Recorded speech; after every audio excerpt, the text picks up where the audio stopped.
السلام علیکم۔ Asia 41 news کے ساتھ میں ہوں آپ کی میزبان زینت سجاد۔ خبر شامل کرتے ہیں بکھر سے۔ ہمارے بیورو چیف رانا محمد ریحان کے مطابق تھانہ حیات خان شہید چاندنی چوک کی چوری چکاری کے ملزمان کے خلاف کارروائی۔ ایس ایچ او تھانہ حیات خان شہید انسپکٹر غلام شبیر عباسی، تفتیشی آفیسر مختار حسین، اسسٹنٹ سب انسپکٹر اور پولیس ٹیم نے چوری کے ملزمان کے خلاف کامیاب کارروائی کرتے ہوئے چوری کے ملزم فاروق بلد خان امیر کو گرفتار کر لیا۔ دوران انٹروگیشن ملزم نے سیف الماری سے نقدی رقم چوری کرنا تسلیم کیا۔ ملزم کے انکشاف پر نقدی رقم 4,20,000 روپے برآمد۔ مزید تفتیش جاری ہے۔ بکھر پولیس کا جرائم پیشہ کے خلاف کارروائیوں کا سلسلہ تسلسل سے جاری۔ اس کے ساتھ ہی ایک اور خبر شامل کرتے ہیں بکھر سے۔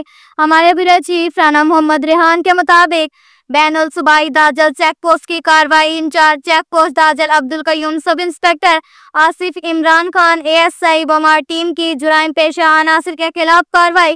دوران چیکنگ گاڑی ہائی ایس نمبری BRA 099 سے 30 پتنگے بمار ڈورے برآمد۔ ملزم مختار احمد ولد غلام یاسین قوم بلوچ سکنہ مریالی ڈیرہ اسماعیل خان کے خلاف مقدمہ 3/4 پتنگ بازی ایکٹ 2001 دفعات کے تحت تھانہ صدر بکھر میں درج۔ بکھر پولیس جرائم پیشہ عناصر کے خلاف زیرو ٹالرنس پالیسی پر عمل پیرا ہے۔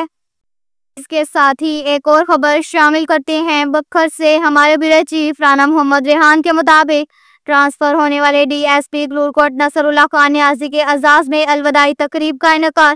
DPO بکھر شہزاد رفیق عوان نے تبادلہ ہونے پر DSP گلورکوٹ کو اپریسیشن لیٹر سے نوازا اور نیک خواہشات کے ساتھ الوداع کیا۔ DSP آفس گلورکوٹ میں الوداعی تقریب کا انعقاد کیا گیا، جہاں پر SHO Gulorkot inspector Zaheer Khan, police آفیسران اور شہریوں کی کثیر تعداد نے شرکت کی۔ پھولوں کے گلدستے اور تحائف پیش کیے۔ پولیس آفیسران نے DSP کی خدمات کو سراہا اور نیک تمناؤں کا اظہار۔ پوسٹنگ اور ٹرانسفر سروس کا حصہ پولیس کے ساتھ بہترین وقت گزرا، جو ہمیشہ یاد رہے گا۔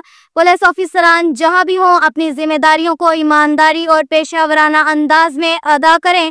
یہ کہنا تھا DPO بکھر شہزاد رفیق عوان کا۔ اب تک کے لیے اتنا ہی کافی ہے۔ مزید خبروں کے لیے ہماری ویب سائٹ www.asia41.tv وزٹ کریں۔ اللہ حافظ۔